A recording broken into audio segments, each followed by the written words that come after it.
Assalamualaikum warahmatullahi wabarakatuh. Waalaikumsalam warahmatullahi wabarakatuh. Alhamdulillah. Wassalatu wassalamu ala sayyidina Rasulillah Muhammadin Abdillah Allahumma shalli ala wa ala alihi wa sahbihi wa mawalah wa la hawla wa la quwwata illa billah amma ba'dah.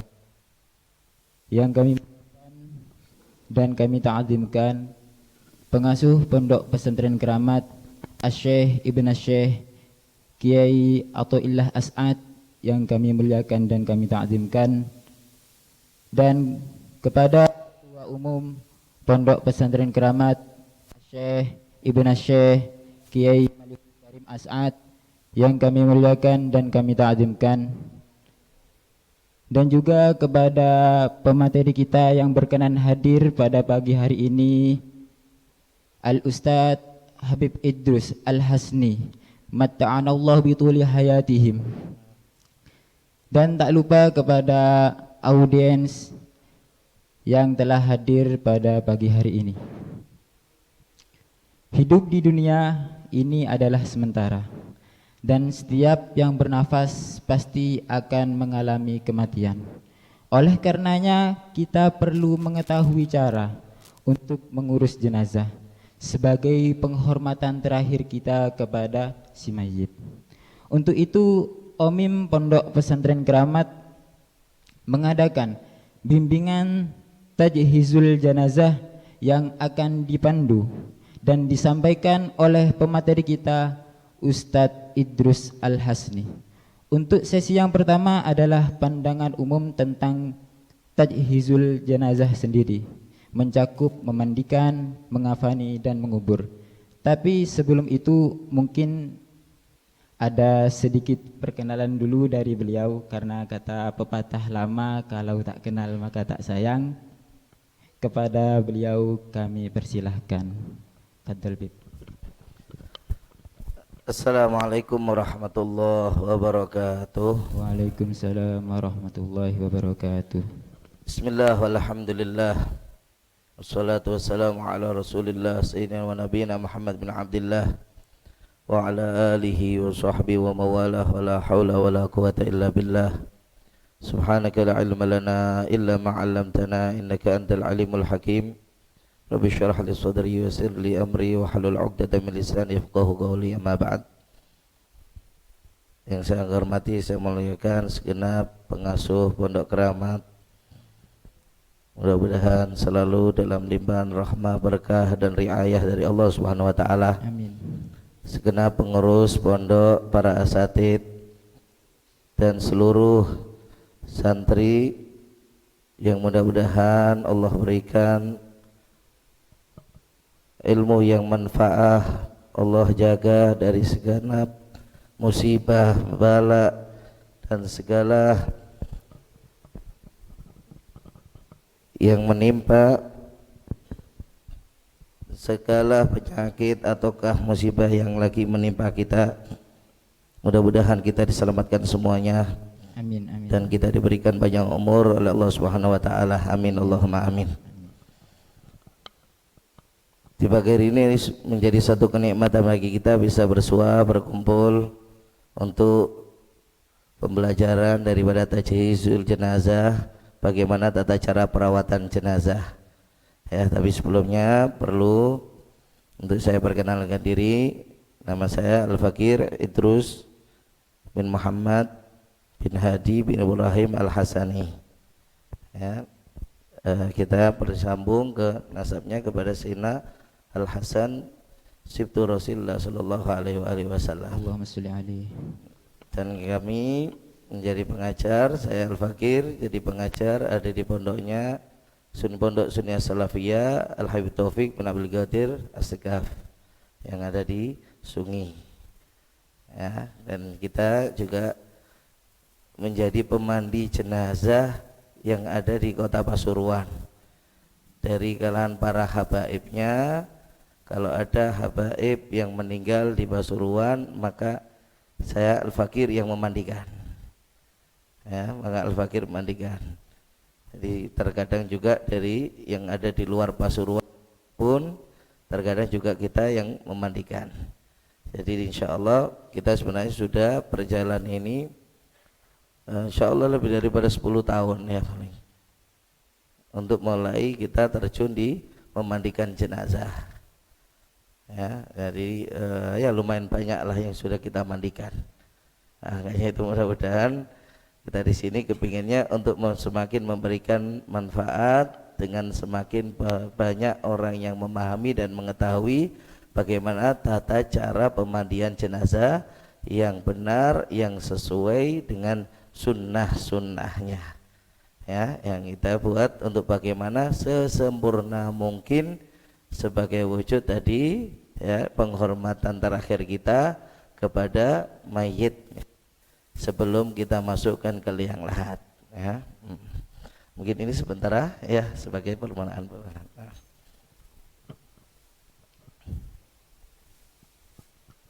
Mungkin langsung pandangan umumnya, Bib. Langsung ya. Iya. Ya. Terkait masalah perawatan jenazah, kita semuanya sudah bahwasanya hukum daripada perawatan jenazah itu adalah fardul kifayah. Mulai daripada memandikan, menggafani, mensolati, dan juga menguburkan jenazah ya, semuanya itu adalah dalam hukum fardul kifayah. Sehingga yang perlu untuk kita pahami bahwasanya dalam hukum fardul kifayah itu ketika ada satu daripada orang-orang yang terkhitab untuk melaksanakan itu sudah melaksanakannya, maka hukum itu pun menjadi gugur bagi yang lainnya ya, seperti yang kita pahami di dalam fikih, in qama bihil ba'd saqata anil baqin, kalau sudah ada yang mengerjakannya maka hukum itu pun menjadi gugur bagi yang lain. Nah, karena itu disinilah menjadi tuntutannya, kenapa ketika hukum fardul kifayah walaupun menuntut sebagian, tapi kalau sudah tidak ada lagi yang mengerjakan sama sekali, maka semua orang semua akan mendapatkan dosanya. Karena apa? Melalaikan dalam pelaksanaan hukum fardul kifayah. Nah, karena apa? Menuntut harus ada yang bisa menjalankan. Ya, harus ada yang bisa menjalankan. Sehingga apa? Di dalam setiap wilayah, setiap daerah harus ada orang yang bisa untuk memiliki dan memahami bagaimana tata cara perawatan jenazah ini. Terkait masalah fardul kifayah jika dibandingkan dengan fardul ain, ini bagaimana? Itu kan kita pahami bahwasanya ada hukum khilaf di situ kan. Antara fardul ain lebih afdal dengan fardul kifayah. Itu pendapat, walaupun pendapat yang kuat memang demikian, tapi dalam pendapat sebagian ulama katakan fardul kifayah justru lebih afdal daripada fardul ain. Ya, fardul kifayah justru lebih afdal daripada fardul ain. Kenapa? Ya, seperti yang kita pahami kan di kaidah fikih, al mutaaddi afdalu minal qasir. Amalan yang bisa dirasakan tidak hanya pada tapi kepada orang lain juga, itu pahalanya afdal daripada amalan yang manfaatnya hanya ke diri. Ya. Nah, permasalahannya fardul kifayah ini manfaat dirasakan didapatkan hanya untuk yang melakukan, tapi manfaat juga dirasakan oleh orang lain. Seperti perawatan jenazah. Ya, seperti perawatan jenazah. Di mana apa? Memberikan manfaat untuk yang mengerjakan, pahalanya besar. Pahalanya besar merawatan jenazah ini. Nanti kita sebutkan bagaimana di antara keutamaan orang yang merawat jenazah. Kemudian yang kedua yaitu apa? Isqatul haraj anil bakin. Seperti yang kita katakan tadi, hukum fardul kifayah itu kalau sudah ada yang mengerjakan, maka kewajiban itu gugur bagi yang lainnya. Lah ini permasalahannya, ini al haraj, suatu beban. Karena kalau nggak ada yang mengerjakan semuanya dosa, itu adalah beban. Nah, karena itu di sini apa? Ketika sudah ada orang yang mengerjakan fardul kifayah, menggugurkan kewajiban yang lainnya. Ini yang jadi manfaat terbesarnya bagi yang lainnya. Banyak orang akhirnya apa? Menjadi gugur kewajiban, tuntutan kewajiban itu karena sebab orang-orang yang bertindak merawat jenazah. Sampai di sinilah ya. Sehingga apa? Sebagian menyatakan fardul kifayah afdal daripada fardul ain. Sehingga kita dapati banyak tidak sah. Mungkin yang kita pahami merawat jenazah sekarang adalah apa? Tugasnya mudin, ya. Mudin. Tapi bukan adalah tugasnya mudin. Ya. Justru adalah menjadi tanggung jawab kita. Itu justru menjadi tanggung jawab. Bukan hanya sekedar itu adalah mudin. Sudah ada mudin berarti nggak perlu kita. Ya. Itu justru keliru. Seperti kita pahami sekarang. Ya, kalau di fikih, siapakah orang yang paling berhak untuk merawat jenazah? Bukan mudin. Tapi justru pada si mayit. Yang paling berhak mensolati anak daripada si mayit. Bukan diserahkan orang lain. Nah, perlu sebenarnya kita kalau sebagai anak ya belajar perawatan jenazah ini pada dasarnya perlu tak ingatkan bukanlah untuk kalian jadi mudin. Pahami ya. Wah, ini kita belajar perawatan jenazah buat apa? Sudah ada mudin di kampungku. Iya. Sehingga apa? Orang lebih jarang malas untuk belajar ini. Apalagi apa? Yang ditemui mayit.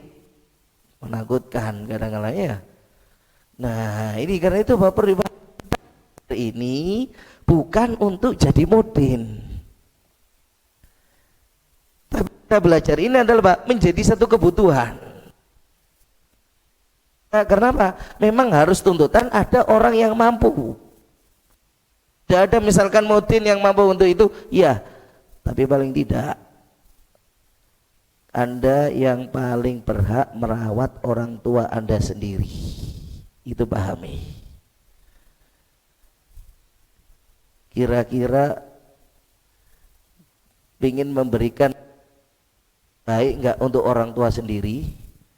Apakah orang lain? Udah, bapak biar nanti kalau mati perawatannya orang lain aja. Apa kayak gitu? Tidak ada keinginan untuk memberikan perawatan yang paling terbaik untuk orang tua kita sendiri. Kira-kira ya apa? Kepinginnya ya apa? Justru kalian yang paling untuk merawat orang tua sendiri adalah kalian yang paling berhak. Karena itu paling tidak ya ingatkan belajar ini adalah minimal untuk memberikan manfaatnya itu untuk orang tua kalian lain. Gak perlu untuk orang lain, minimal untuk orang tua kalian sendiri, atau paling tidak untuk keluarga sendiri, walaupun bukan orang tua. Tapi khususnya apalagi yang masih milik orang tua kalian sendirilah nanti. Ya, karena kita nanti ini pembelajaran. Kita bukan sekedar isqatul wujub, bukan sekedar isqatul wujub untuk menggugurkan pokoknya kewajiban bandingkan, tidak. Tapi kita lebih memiliki perhatian kepada sunnah-sunnahnya. Makanya ini akan ajarkan ini bagaimana yang kita anggap adalah cara yang tersempurna sebenarnya. Kenapa? Memperhatikan seluruh daripada bagian sunnah-sunnah di dalam perawatan jenazah. Dan ini yang biasa dipakai ada di Hadramut.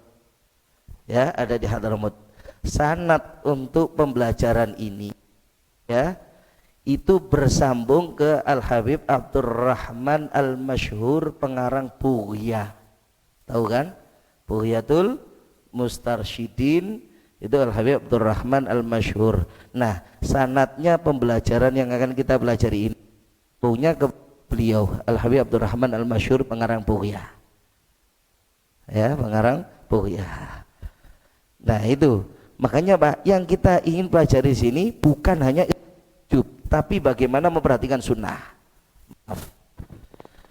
Kalau kepingin tahu iskotul wujub, ya pasti wajibnya untuk memandi itu minimal adalah seperti orang mandi jenabat, yaitu ta'mimul badan bil ma', meratakan anggota tubuh dengan air.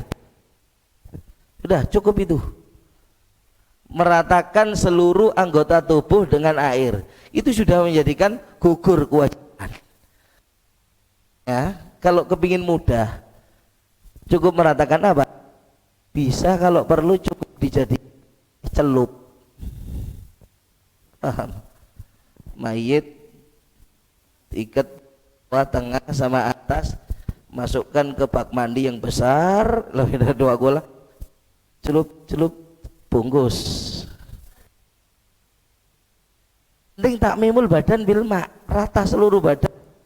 Seperti orang mandi jenabat kan apa? Ini nyemplung seluruh, ya, seluruh untuk mandi keluar dari air sudah suci. Nah, seperti itu. Tapi apakah kita akan memperlakukan orang tua kita sendiri dibuat teh celup? Nah, inilah di sini. Makanya kenapa kita untuk pengajaran ya yang akan seperti kita pahami nanti, kita ajarkan nanti ya, yaitu kenapa kita akan memperhatikan bagaimana kesempurnaan di dalam merawat jenazah. Ya, makanya dan perlu kalau kita biasanya kalau memberikan training sebelum kita untuk mengajarkan ini, kita kasih untuk orang yang mau belajar terlebih sampai ingin terjun ke dunia perawatan jenazah, itu perlu punya 2 syarat utama. Ya, 2 syarat. Ini bukan berarti kalau tidak terpenuhi ini adalah tidak sah, bukan demikian. Ini bukan menjadi syarat sah, tapi ini syarat untuk kelayaan jadi jenazah. Tuh ya, syarat kelayaan, bukan syarat sah. Kalau syarat sah kalau nggak ada berarti nggak sah, bukan begitu. Ini syarat kelayaan. Perawatan jenazah itu nggak semuanya bisa dikatakan layak. Makanya kenapa kok kita perlunya belajar ini supaya tahu. Pertama apa? Orangnya harus amanah.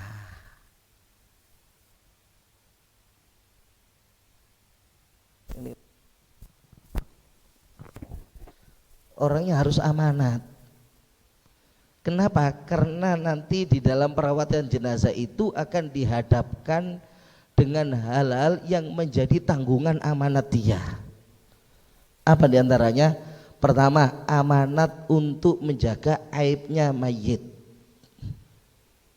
Amanat untuk menjaga aibnya mayit. Karena apa? Haram untuk menyebarkan aib yang ada pada mayit yang dirawatnya. Faham? Ya, haram menyebarkan aib. Mayitnya begini. Ya, ini haram, kecuali kan kalau di kitab fikih kalau itu menjadi ibratan lil akhir. Jadi pelajaran untuk yang lainnya. Ini loh, kalau pemakan riba akan azab oleh Allah begini. Memang sesuai dengan azabnya Allah, apa yang Allah ceritakan di Al-Qur'an begini. Nah, kondisi mayit yang aku rawat begini. Loh, kalau jadi pelajaran seperti itu boleh. Tapi kalau enggak, wajib menutup aibnya mayit. Tidak boleh untuk menyebar. Nah, disinilah makanya Pak, ini yang terpentingnya daripada orang yang ingin merawat jenazah. Dan itu jadi syarat untuk mendapatkan pahala bagi orang perawat jenazah. Dalam satu riwayat ya, fadilah orang merawat jenazah itu sangat besar. Ya. Dikatakan bahwasanya Pak, barang siapa yang merawat untuk jenazah, memandikan jenazah, nah Nabi memberikan qaid di situ, wa adda fihil amanah. Lantas dia pun menjalankan amanatnya saat merawat jenazah. Itu bisa dibaca Jami'us Shaghir itu ada. Ya. Dikatakan wa adda fil amanah itu maksudnya apa? Mengerjakan amanat. yaitu dengan menutup dari aib, termasuk juga menjaga amanat apa? Auratnya mayit itu amanat. Auratnya mayit itu adalah amanah. Lah, ini yang lebih sering ditinggalkan. Ini yang lebih sering ditinggalkan. Lihat, pernah ada yang banyak pernah untuk ikut merawat jenazah di kampung enggak? Atau paling tidak melihat perawatan jenazah di kampung enggak? Ya apa kadang-kalanya perawatannya? Mayitnya ditutupi apa enggak? Iya, disatir. Tapi untuk jenazahnya, jasadnya sendiri saat merawat ditutupi rapat auratnya enggak kadang-kalanya? Kadang cuma ditutupi kemaluannya, ya. Padahal kan minimal aurat adalah mabaina surra warukbah, antara pusar sampai lutut. Cuma ditutupi kemaluannya. Bahkan terkadang telanjang bulat. Yang penting dari luar ada satir. Kadang satirnya pun hanya seukuran apa? Pendek segini. Sehingga apa? Jadi tontonan orang. Ya, terlebih yang lebih parah lagi, laki-laki yang mandikan perempuan atau mayit perempuan yang mandikan laki-laki. Loh, lebih parah lagi kan? Jelas ini melihat aurat. Paham enggak? Ini berarti enggak mengerjakan amanat. Karena auratnya mayit adalah termasuk amanat. Paham ya? Nah, itu aibnya mayit, auratnya mayit, ini amanat. Ketika itu sudah dijaga, bagaimana fadilahnya? Kharaja min dzunubihi kayaumi waladathu ummuh. Kata Nabi apa?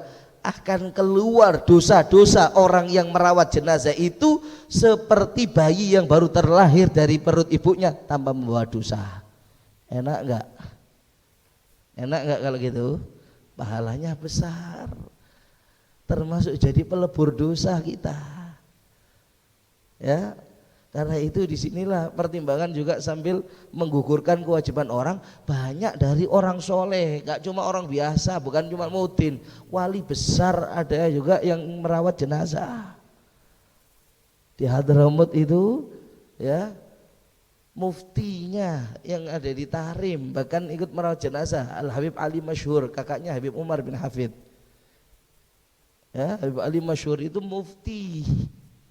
Bukan cuma apa? Bukan cuma ulama biasa, tapi muftinya yang ditarim, tapi beliau yang terjun untuk mandikan. Sampai waktu di masa tuanya itu akhirnya apa? Yang muda yang terjun, tapi beliau tetap ikut membantu. Kadang bantu mengkafani, kadang bantu untuk walaupun hanya sekedar menyiramkan sambil untuk melihati. Tetap untuk terjun. Di Surabaya dulu ada Habib Muhammad bin Idrus Al-Habsyi. Itu aulia besar, termasuk kutub. Kutub ini termasuk apa? Pangkat tertingginya para wali. Dia juga ikut mandikan jenazah. Ya, kenapa? Ya pertimbangan gugurkan bebannya orang banyak. Di samping itu belum lagi pahala yang janjikan dileburnya dosa-dosanya. Lah ini makanya penting ya.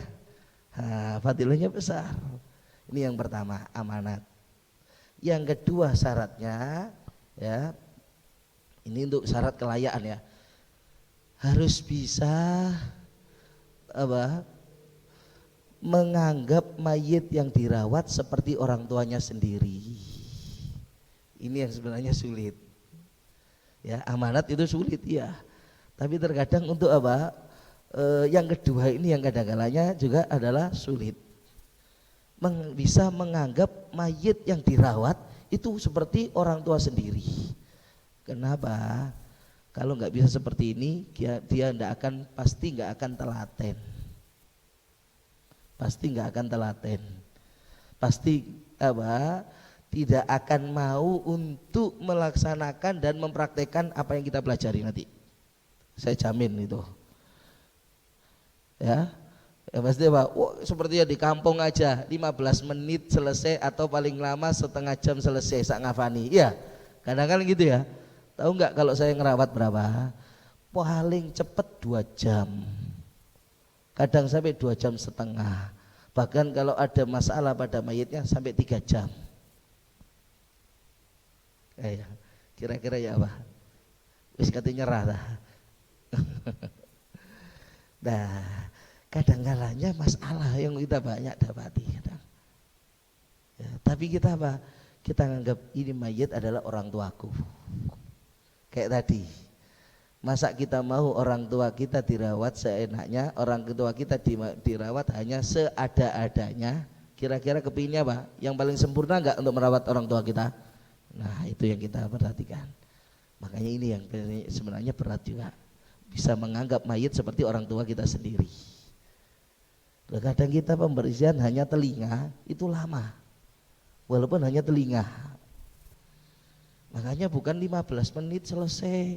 Kemudian kadang kafani 15, kita ini sampai 2 jam lebih. Kadang-kalanya kita pernah mandikan itu apa?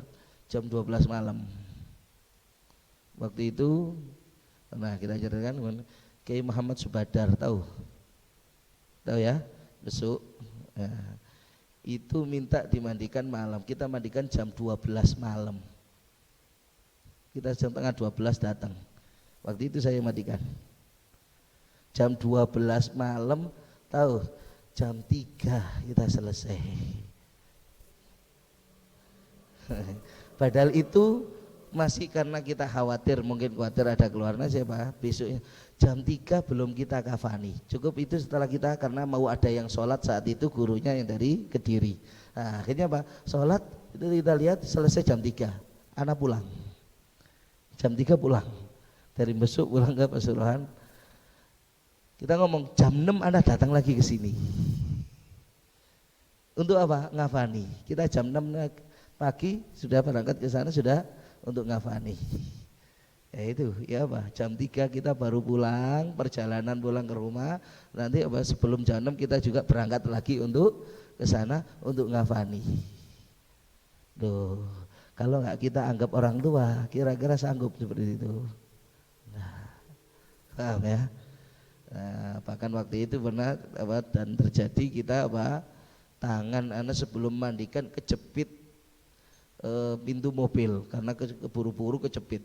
Itu pas mandikan merasakan kesakitan. 3 hari nggak bisa tidur. Pulang tadi jam 3 nggak bisa tidur sampai pagi. Mandikan, pulang setelah mandikan ngafani jam 6 itu nggak bisa tidur sampai 3 hari. Nah, ini kenapa? Yang kita pikirkan bukan itunya. Nah, belum lagi ada kendala pada jenazah nanti apa. Lah, itu yang kita pikir apa? Ini mayit adalah orang tuaku. Sehingga apa? Harus mendapatkan tetap perawatan yang tersempurna ketika ini adalah seperti orang tua kita sendiri. Jelas. Ya, ini yang sebenarnya repot ya. Nah, untuk bisa seperti itu repot. Makanya Pak, untuk terjun ke dunia ini harus bisa paling tidak 2 syarat tadi. Paham ya? Harus 2 syarat tadi. Nah, ini baru kalau sudah terpenuhi 2 ini, kalian bisa dikatakan layak jadi perawat jenazah. Ya, nah, karena itu, belum bisa untuk kedua, ya praktekkan ke orang tua sendiri. Nah, mau ndak nganggap orang tuanya sendiri, wong ini memang bapaknya sendiri. Loh, itu masalahnya nanti. Ya kan kita kan apa? Yang kita rawat bukan hanya bapak kita sendiri. Makanya harus punya apa? Hati seperti itu. Ya, tapi kalau kita memang yang kita bawa sendiri, ya sudah, memang ini sesuai kok. Mutabik lil waqi kan ya, sudah sesuai dengan kenyataan yang dirawat bapaknya sendiri. Nah, perlakukan kalau kalian merawat orang tua sendiri bagaimana yang paling sempurna. Jelas ya? Nah, ini sebagai permulaan untuk kita di dalam sebelum untuk belajar daripada merawat jenazah. Nah, kemudian sebenarnya kita ada buku panduan, cuman tadi karena ketinggalan. Ya, mungkin insya Allah nanti ada pengurus yang ngambil, kalau bisa diperbanyak dan kalian pelajari sendiri. Tapi yang perlu kalian catat nanti bagaimana kalian lihat betul cara kita mempraktekkan. Ya, cara kita mempraktekkan. Dan biasanya kita ini terkadang ada boneka yang kita buat untuk alat praktek. Ya, cuma sebelumnya kita sudah jelaskan juga pengurus, kenapa nggak kita bawa? Saya kepinginnya yang langsung orang. Kenapa? Kalau boneka nggak maksimal karena ringan. Loh, nanti kita mau ingin praktekkan setiap hari ini, kalau bisa nanti di sini ya, setelah pembelajaran ini buat kelompok untuk jadi tim. Jadi setiap ini, karena nanti yang kita pelajari satu timnya 5 minimal, bukan 1 tapi 5. Nah ini nanti kelompokan, 1 jadi ketua ya. Makanya kalau bisa nanti, nah kalaupun kita sudah belajar, nah kalau perlu nanti setelah ini kalian bisa mempraktekkan sendiri, 5 orang ini 5 orang gantian, gitu lebih enak ya. Nah enggak perlu untuk kita, sebenarnya yang penting sudah kalian pelajari dari kita. Nah itu kita kalian praktekkan sendiri nanti, bisa di malam hari, di waktu-waktu senggangnya kalian bisa ya. Karena efektifnya kalau nanti seperti yang kita pelajari 5 orang itu efektif ya. Mau kurang dari ini sebenarnya bisa, tapi ya lumayan agak capek kalau kurang dari 5 itu enak. Lebih dari ini sebenarnya ya enak, tapi keramaian juga enggak enak. Paham ya? Kenapa? Tadi perhatikan amanat. Kalian ketika mandikan jenazah berarti amanat itu sudah dipikulkan ke kalian. Nah, ketika banyak orang semakin tidak bisa menjamin untuk bisa amanat. Itu loh masalahnya. Khawatir kan tambahan orang lagi, tambahan orang. Nah, makanya kita saat mandikan itu kita sterilkan tempatnya.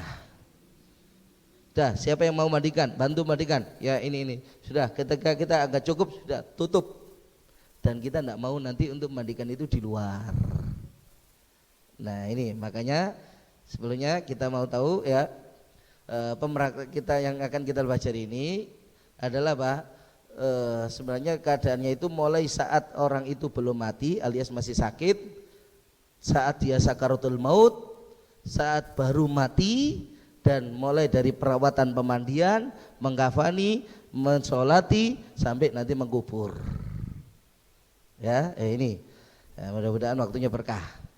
Nah, kemudian sebelum untuk praktek sini, karena kita untuk masa sakit ini sebenarnya adalah hal yang kalian bisa untuk mudah, karena belum membutuhkan kepada orang lain, belum membutuhkan perawatan orang lain, tapi yang akan kita mulai nanti saat keadaan orang itu sudah sakaratul maut.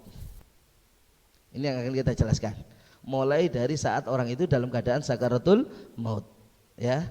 Nah, ini yang akan kita praktekkan ini ya. Pertama ya, kita langsung aja ya masuk. Ketika orang itu kita mendapati seseorang dalam keadaan sakaratul maut, kita sebenarnya bukan untuk tangisan yang harus kita dahulukan. Memang perlu ya, karena kita ini ya pastinya bawaan orang kesedihan, nangis itu sudah pasti, kadang-kadang nggak bisa luput ya. Nah, tapi sebenarnya yang diperlukan orang yang lagi sakaratul maut bukan itu. Sebenarnya disinilah titik rawan yang sangat diperlukan oleh orang yang tengah dalam keadaan sakaratul maut untuk membutuhkan kepada kita, orang-orang yang di sekitarnya. Karena itu yang harus dipahami oleh orang-orang yang di sekitarnya ini, bagaimana memperlakukan orang-orang ada ketika mendapati orang yang sudah tengah dalam keadaan sakaratul maut. Di situ ada beberapa hal. Ya, ada beberapa hal. Pertama, hadapkan dia ke kiblat. Hadapkan dia ke arah kiblat. Ya. Nah, dalam menghadapkan ke arah kiblat bagaimana? Ngikuti seperti posisi orang sholat. Tahu nggak orang sholat? Kalau dia adalah bisa masih dalam keadaan duduk, ya seperti orang sholat duduk. Duduknya menghadap kiblat. Kalau sana ya kiblat sana ya, menghadap kiblat sana duduk. Kalau dia masih bisa untuk tidur miring, nggak bisa duduk tapi bisa tidur miring, ya kita miringkan. Afdolnya kita jadikan kepala di utara, kan itu ya, miring gini. Kalau nggak bisa untuk tidur miring, dia bisanya hanya terlentang. Ya berarti kalau posisi orang sholat terlentang, menghadap kiblatnya dengan apa? Dengan akhmasa, dengan kaki. Ya berarti kalau di sini kepala di mana? Kalau terlentang kepalanya ditaruh di mana? Timur, karena kakinya supaya di barat menghadap ke kiblat. Paham ya? Nah, diposisikan seperti itu. Ya, diposisikan kepala di timur, kaki di barat, sehingga dia bisa untuk menghadap ke arah kiblat. Ini ya. Yang nomor dua, ya, apa diantaranya yang perlu dianjurkan bagi orang yang tengah sakaratul maut, yaitu apa?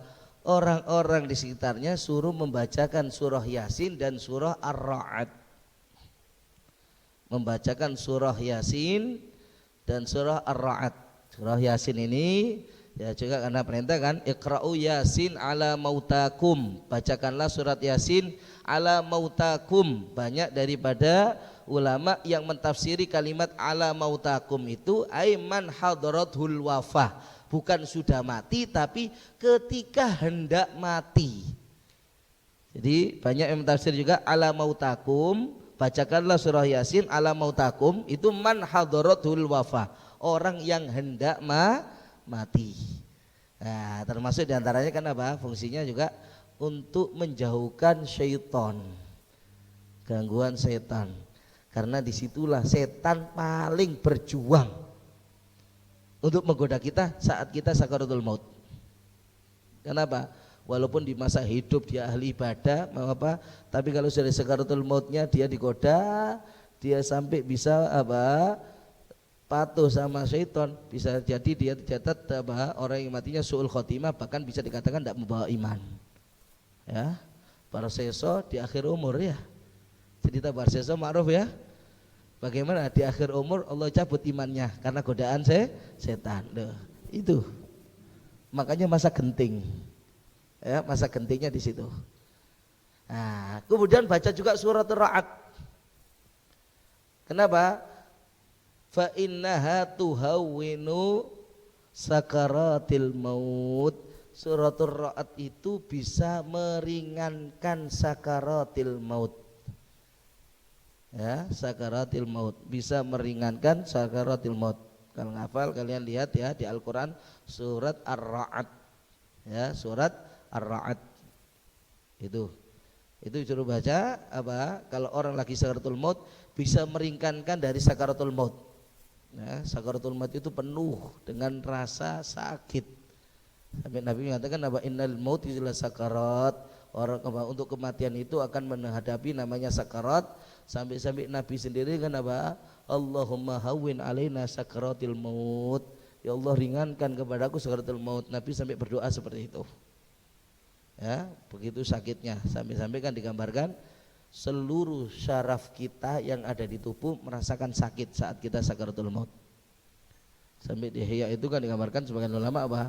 Seperti satu dahan, satu batang pohon yang penuh dahan, dan setiap dahannya ini penuh duri. Itu dimasukkan ke tubuh kita, setelah itu ditarik lagi. Sehingga duri itu kemudian menarik bagian tubuh kita yang di bagian dalam kita ini, ketarik, kecantol dengan durinya itu. Nah, ini bagaimana sakitnya? Seperti itu dalam waktu yang bersamaan. Nah, ini makanya pedihnya sakaratul maut. Nah, termasuk yang apa? Meringankan sakaratul maut adalah apa? Surat Ar-Ra'd. Ya, makanya sampai Nabi itu ada orang-orang khusus ya. Kok enggak merasakan sakit kok enak langsung mati? Nah, itu bisa jadi karena sudah masuk yang ditanggung oleh Nabi. Karena Nabi saat merasakan sakit, ya Nabi kemudian apa? Tanya sama Israel, wahai Israel kok sakit? Apakah seperti ini saat engkau mencabut umatku wahai Israel? Yang dipikiri umatnya. Ya Rasul, demi Allah, ini adalah cabutan yang paling halus yang aku lakukan, yang tidak aku lakukan kepada yang lainnya. Ini cabutan yang paling halus. Seluruh Nabi para Rasul pun tidak sehalus ini. Ini cabutan paling halus. Padahal masih paling halus, masih sakit seperti ini.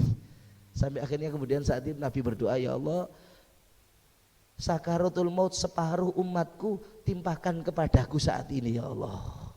Aku tanggung ya Allah saat ini. Sehingga coba dari zaman Nabi sampai akhir zaman, separuh umatnya itu ada yang apa? Sakaratul mautnya ditanggung oleh Nabi saat itu. Berapa jumlah orang saat itu ya? Dan itu semuanya ditimpakan Nabi, dirasakan oleh Nabi. Sehingga apa? Dari umatnya ada yang nggak merasakan sakaratul maut. Nah, ini sudah dapat keutamaan yang sudah ditanggung oleh Nabi. Karena kadang kan orang sholat, orang yang tengah ini zikir gini langsung mati, nggak ada rasa sakit sama sekali. Nah itu termasuk bagian daripada yang sudah ditanggung oleh Nabi. Ini bacakan surat Ar-Ra'd. Kemudian siwaki, ya gunakan siwak. Ini afdolnya pakai siwak. Nih, ya baik kau siwak ini. Kenapa? Ini juga termasuk fungsinya memudahkan ruh keluar dari jasad. Ini ya untuk memudahkan ruh keluar dari jasad. Loh, kenapa? Akhirnya kan cepat mati. Ya, justru ketika itu mudah untuk keluar, dia nggak banyak merasakan pedihnya sakaratul maut. Paham? Ya. Nah, ketika keluarnya sulit seperti halnya tadi itu loh. Kalau duri ditarik, itu kalau nggak licin kan apa? Banyak nyantolnya. Kalau banyak nyantol tambah sakit nggak? Nah, kalau licin langsung serut, doh, nggak banyak merasakan sakitnya sakaratul maut. Termasuk dari siwak. Makanya lazimi ini. Orang yang melazimi ini dia akan dimudahkan untuk keluar ruh tanpa merasakan sakaratul maut. Dan ini mujarab. Ya. Tak ceritakan karena ada seseorang masih tetangga itu sudah merasakan sakitnya sakaratul maut 3 hari nggak berhenti. Dia jerit-jerit terus, jerit-jerit terus merasakan sakit dan itu sudah 3 hari. Sampai orang tuanya ada ibunya, tak maafkan, sudah tak maafkan, tetap. Memang kalau dilihat amalnya kurang baik. Datang ke rumah. Nah, akhirnya sama waktu itu kakak dikasih siwak. Ini sudah ya, bawaan kamu siwaki. Setelah itu yang lainnya suruh ngaji Yasin semuanya. Dah, yang hadir di situ suruh ngaji Yasin, kemudian siwaki ini. Dah. Pulang dibawa ini siwak, ya, disiwaki itu. Yang lainnya suruh ngaji Yasin. Yasin belum selesai berangkat ini sudah. Padahal sudah 3 hari sakaratul maut. Ya, padahal sudah 3 hari sakaratul maut. Makanya ini penting kan. Ya, ini penting kan juga. Nah, ini dan yang terakhir yang dianjurkan adalah apa? Talqin dia dengan bacaan la ilaha illallah. Talqin, tuntun dia untuk mengucapkan la ilaha illallah. Nah, ini supaya apa? Harapan akhir hayatnya yang diucapkan adalah bacaan la ilaha illallah. Kenapa? Karena ada sabda Nabi ya, man kana akhiru kalamihi minad dunya la ilaha illallah dakhalal jannah. Barang siapa yang dia di akhir hayatnya yang diucapkan adalah la ilaha illallah, dia masuk surga. Ada mengatakan ai bi ghairi hisab, tanpa dihisab. Ini sebenarnya tujuan kita kalau sakaratul mautnya untuk di sini, ya, supaya dia akhir hayatnya matinya masih membawa iman, terlebih sampai bisa mengucapkan kalimat la ilaha illallah. Caranya ya apa? Nah, ini perhatikan cara mentalqin. Ya, pertama cukup hanya dengan dibisikkan ke telinga dan tanpa diulang-ulangi, artinya tanpa ada ilhah. Ilhah itu ngulangi tapi langsung secara terus menerus, ini jangan. Sifat ilhah itu sifat memaksa. Ayo ucapkan la ilaha illallah, la ilaha illallah, bukan seperti itu. Apalagi dengan ada nada perintah ucapkan, nah ini nggak perlu. Jadi cukup kita kemudian membisikkan dengan langsung mengucapkan apa? La ilaha illallah. Dan tidak terus langsung la ilaha illallah, la ilaha illallah, la ilaha, bukan seperti itu. Ya. Nah, tapi apa? Langsung la ilaha illallah. Berhenti. Kita lihat lisannya, lidahnya dia. Ngikuti enggak mengucapkan la ilaha illallah? Gitu loh. Ya, ngikuti enggak untuk mengucapkan la ilaha illallah? Kalau belum ngikuti, nah tunggu jeda dulu. Setelah itu apa? Ulangi lagi. La ilaha illallah. Nah, kalau dia sudah ngucap, sudah nggak perlu kita talqin lagi.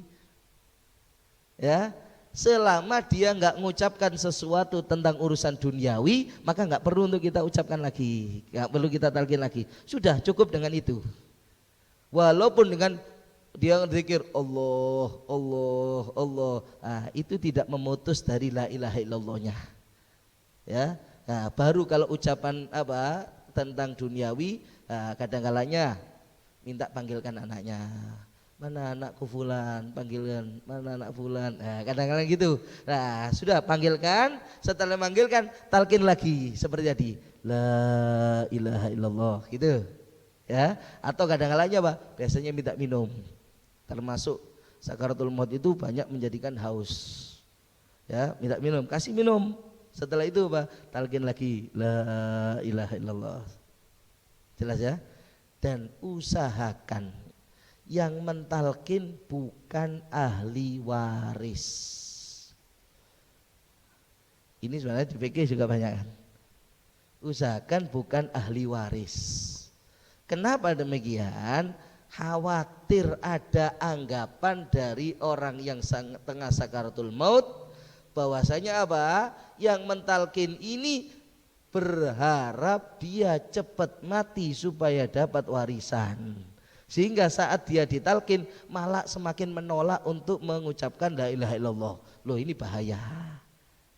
Makanya Pak, cari mungkin orang terdekatnya yang bukan ahli waris, temennya kah, gurunya kah, nah, yang dia dekat kira-kira sama siapa kelihatannya. Lah itu yang suruh untuk nalkin. Paham ya? Khawatirnya gini, loh dianggapannya Pak, kamu ini berharap aku aku cepat mati kau dapat warisan dari aku. Ketika talqin la ilaha illallah, enggak. Pas ngomong enggak mati, lah ini bahaya. Paham ya? Enggak mati, loh ini kan. Makanya Pak, kalau bisa jangan ahli waris. Paham ya? Nah, ini ketika apa dalam kesunahan anjuran untuk mentalkin ya. Nah, kemudian ketika sudah didapati mayit itu sudah dalam keadaan mati, dah memang sekarang mati. Nah, jadi masa sakaratul maut sudah selesai. Kenapa? Sudah mati. Nah, sekarang perlu perawatan untuk selanjutnya. Kalau sudah didapati mayit itu mati, maka bagaimana? Ada beberapa anjuran lagi, ya, yang harus kita pahami. Yang pertama, apa? Kita harus paham dulu apa sih tanda kematian. Tanda kematian itu sebenarnya kalau secara fisik ada beberapa yang bisa dijadikan tanda kematian. Pertama diantaranya apa? Daripada kelopak, daripada kemudian pelipis dia, pelipisnya ini sudah mulai cekung. Walaupun orang yang muda, ini kalau sudah mati, ini cekung, masuk ke dalam. Kemudian ini melorot, pipi-pipinya melorot, agak turun. Ya, tidak lagi nampak kencang seperti orang yang masih hidup. Kadang hidung pun ini sampai apa? Turun. Ya, kakinya juga mulai turun gini. Jadi gini, bukan tegak gini kalau dia, jadi gini. Ya, bahkan terkadang tangan pun seperti ini. Nah, ini bisa menandai itu adalah tanda-tanda fisik kematian. Ya, tanda-tanda fisik kematian. Kalau sudah dipastikan orang tersebut adalah mati, nah di sini sekarang ada beberapa hal yang perlu kita dianjurkan di sini ya. Ya, yang pertama diantaranya adalah kembali seperti tadi ya, sunnahnya ditaruh di tempat yang agak tinggi. Mungkin biasanya kadang-kadang di atas amben ya, atau mungkin meja panjang kan itu ya. Nah, ditaruh tempat yang agak tinggi. Kemudian hadapkan ke kiblat seperti tadi. Cuma masalahnya kalau tadi sakit ada kemungkinan tidur miring. Kan itu ya. Kalau sudah mati nggak mungkin tidur miring, yang ada hanya terlentang. Lah, di sini sebenarnya ada banyak keliru paham. Yang lebih umum terkadang kalau kita lihat di masyarakat, kalau sudah mati naruh mayitnya itu mesti kepala di utara, kaki di selatan ya. Padahal terentang. Kalau semacam ini sebenarnya malah nggak menghadap ke kiblat. Sunnahnya dihadapkan ke kiblat, berarti harusnya apa? Kepala di timur, kakinya yang di barat. Loh kan ini kan seperti sholat. Kalau posisi sholat iya, kita memposisikan sholat itu iya kepalanya di utara, tapi ini bukan untuk memposisikan sholat, kecuali kalau mau disolati. Ini kan masih belum dirawat karena masih baru mati, belum dirawat untuk dimandikan, paham ya? Beda lagi kalau sudah dimandikan, dikafani, memang untuk orang yang sholat, berarti memposisikan kepalanya di utara, kaki di selah. Tapi kalau enggak, hanya untuk ditaruh, misalkan mati malam, dirawatnya esok hari, ya maka bagaimana? Posisinya dihadapkan ke arah kiblat, kepala berarti di timur, kaki di barat. Jelas enggak? Nah, kemudian yang kedua, sunnahnya apa? Dilepas seluruh pakaian yang menutup tubuhnya itu dan diganti dengan kain tipis yang lembut. Kalau kita biasanya lebih menganjurkan menggunakan kain spray. Biasanya spray itu kan kainnya katun ya, jangan sewek. Umumnya biasanya yang ditutup kan adalah sewek kan itu ya, kain jari sewek itu ya, lebih umum kan gitu kalau sudah mati ya. Kenapa? Biasanya kalau sewek itu ada yang juga sifat kainnya panas. Terus masalahnya yang lebih daripada itu nggak lebar. Itu nggak lebar, ini yang menjadikan apa? Saat ingin memindah-mindah itu kain nggak bisa menyelimut sampai ke bagian bawah tubuh, sehingga saat ngangkat biasanya apa? Tangan yang ngangkat bisa menyentuh auratnya mayit karena seluruh pakaian nanti dilepas. Paham nggak? Seluruh pakaian dilepas loh. Ini kan apa? Termasuk seluruhnya, celana, sarung, celana dalam semuanya dilepas. Nah ini permasalahan kalau seperti itu berarti apa? Kalau nggak ngelebar gini nggak bisa menyelimut tubuh ke bagian bawah, bisa pasti angkat terlihat aurat, atau kalau enggak kita yang ngangkat nyentuhnya nyentuh area bagaimana tangan langsung menyentuh auratnya orang, mubasyarah, kulit ketemu kulit, hukumnya haram. Jelas ya? Nah itu makanya kalau kita ngajurkan pakai apa? Spray aja, spray yang kain katun. Itu cuman ya jangan gambar-gambar, nanti Doraemon gambarnya di atasnya ya jangan. Ya yang polosan lah paling tidak. Nah, itu ya cari untuk yang seperti itu supaya paling tidak kita dapatkan itu coba lebarnya ini loh, untuk menyelimut sampai ke bagian bawah saat mau memindah-mindah ya. Nah kemudian apa anjurannya? Mengikat bagian tangan, kaki dan juga ini dagu. Ya, sebelumnya itu yang pertama sebenarnya dianjurkan adalah Pak, nutup mata. Nah, nutup mata. Biasanya orang kalau mati matanya itu lebih banyak terbelalak ke atas gini. Dan jangan kaget, ini mati dihadap paling ini, jangan. Itu wajar. Jangan kaget. Kenapa? Makanya ghammidu absarum, kata Nabi apa? Tutupkanlah, pejamkanlah matanya kalau orang yang mati. Fa innal aina tadba'ur ruha, kata Nabi apa? Karena mata itu mengikuti jalannya roh saat dicabut. Makanya jangan kaget, mata kenapa kalau mati kok terbelalak? Karena apa? Mata ngikuti roh. Tahu nggak, ruh itu dicabut dari nasiyah, ubun-ubun sini. Ya, kadang-kadangnya kalau pernah dengar orang-orang yang baru mati itu kenapa? Sakaratul maut biasanya apa? Kaki gak bergerak. Loh itu tanda itu sakaratul maut itu. Berarti apa? Ruh di kakinya sudah lepas, naik ke atas. Mulai paha sudah gak bisa gerak ini. Tapi dia masih bisa ngomong, tangan masih bisa gerak sampai ke perut. Tangan mulai gak bisa bergerak. Terakhir itu di kerongkongan sini. Ini namanya ghargharah. Ya, ini kalau ruh sudah di sini nggak diterima tobatnya. Karena dalam sabda Nabi kan innallah yaqbalu taubata abdin malam yugharghir. Allah menerima tobatnya seorang hamba selama ruh belum nyampe di kerongkongan, ghargharah. Kalau sudah nyampe sini nggak diterima tobatnya. Makanya Fir'aun itu tobat tapi nggak diterima tobatnya. Ya, Fir'aun itu saat mau mati, dia tobat. Amanah bima amanah bi Bani Israel. Dia ngomong itu, tapi saat itu ruh sudah di sini, mau tenggelam. Setelah itu langsung mati.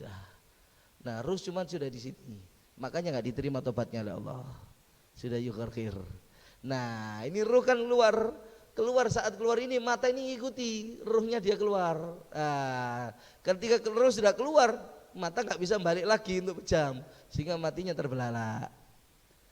Jangan kaget, makanya apa? Sunnahnya ditutup. Cara nutupnya lihat, ya, menggunakan dua jari ini, tinggal ditarik dari atas ke bawah gini. Ya, ditarikkan dari atas ke bawah. Terkadang nggak bisa langsung, nggak apa-apa. Tapi nanti kalau sudah dimandikan kena air itu gampang untuk turun. Karena ini kadang-kalanya apalagi yang lambat, nggak langsung diturunkan. Kalau baru mati itu semuanya masih lemes, ini diturunkan, ini gampang, langsung nutup. Ya, ini tinggal ditarik gini. Ya, di samping itu sunnah untuk seperti itu juga apa? Supaya nggak kelihatan menakutkan, ya. Nah, ini lihat jenazah ditutup, dibuka gini pas melendelik gini, kaget biasanya ya. Ini makanya supaya tidak terlihat menakutkan, makanya sunahnya ditutup. Termasuk rahang. Rahang ini yang tadi diikat, nanti kita praktekkan. Ini tadi ada sudah berapa anjuran tadi ya. Nah, termasuk nanti untuk dilepas dan diganti dengan kain lebar ya, untuk kemudian diikat ya, tangan, kaki dan juga rahang. Ini langsung kita praktek aja. Ya, kemudian juga sunnahnya adalah apa? Melemaskan persendian. Ini yang sering ditinggal. Ya, makanya ini penting. Kenapa? Ini termasuk yang menunjang kesempurnaan perawatan jenazah saat memandikan dan yang lainnya nanti, yaitu apa? Dibuat untuk apa? Lemes, tetap lemas itu persendian. Kita kan kadang-kalanya ya pasti menganggap orang mati ya pasti kaku, iya. Iya pasti gitu ya, biasa ya. Yang namanya mati ya pasti kaku. Ya memang kaku kalau dibiarkan kaku. Tapi kita bisa tetap menjadikan dia lemes dan tidak menjadi kaku kalau kita mau. Paham? Kaku itu ya kalau dibiarkan. Karena selama ini kita membiarkan dia untuk kaku, makanya mayit yang kita dapati pasti kaku gitu loh. Tapi kalau gabah kita menginginkan dia untuk lemas, dia akan jadi lemas. Dengan apa? Sunnahnya kita melemaskan persendian. Jadi itu persendian nanti akan bisa tetap terus lemas. Makanya nanti mayit itu kadang seperti orang yang tidur, bukan seperti orang mati. Kenapa? Seluruh persendiannya ini lemas masih. Tangan ini apa lemas gini. Kita apa? Saat kita lemaskan dulu. Di awal-awal kematian sebelum menjadi kaku. Nah, itu nanti kita juga ingin mempraktekkan. Karena ini yang termasuk bagian pentingnya sebelum kita merawat jenazah. Dan yang terakhir adalah ngasih beban di perut ya, supaya enggak kembung.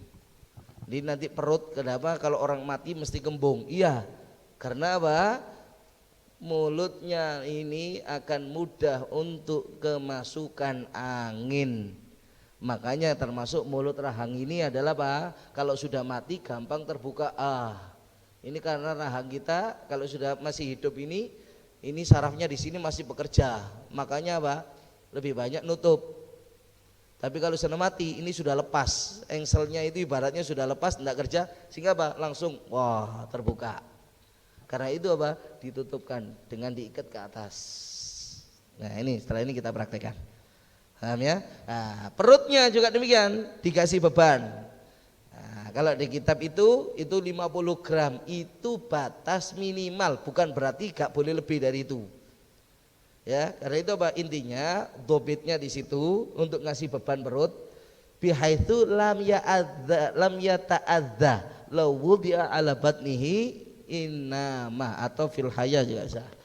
Kalau dia dalam keadaan hidup dan tidur dikasih beban di perutnya nggak merasa kesakitan, nah itu berarti boleh. Kalau terlalu berat sampai apa? Susah nafas, lah ini haram, ini nggak boleh, harus dikurangi. Nah kadang-kalanya segini pun nggak merasa sakit kita. Kalau tidur lihat ditaruh di sini seberat ini, kita nggak merasakan apa? Kesulitan nafas, nggak merasa kesakitan perutnya, kan itu ya. Maka ini boleh. Jangan terlalu ringan sebenarnya. Kadang kalau terlalu ringan nggak fungsi. Karena fungsinya supaya nggak kembung. Loh, perut ini supaya nggak kemasukan angin, ditekan, kasih pemberat. Gitu loh. Kasih pemberat supaya nggak menjadi kembung. Assalamualaikum warahmatullahi wabarakatuh. Di sini saya akan menanyakan satu buah pertanyaan. Bagaimana hukumnya mayit yang tidak dimandikan dan tidak dikafani akibat terkena COVID? Dan siapa yang berdosa? Juga bagaimana nasib si mayit tersebut?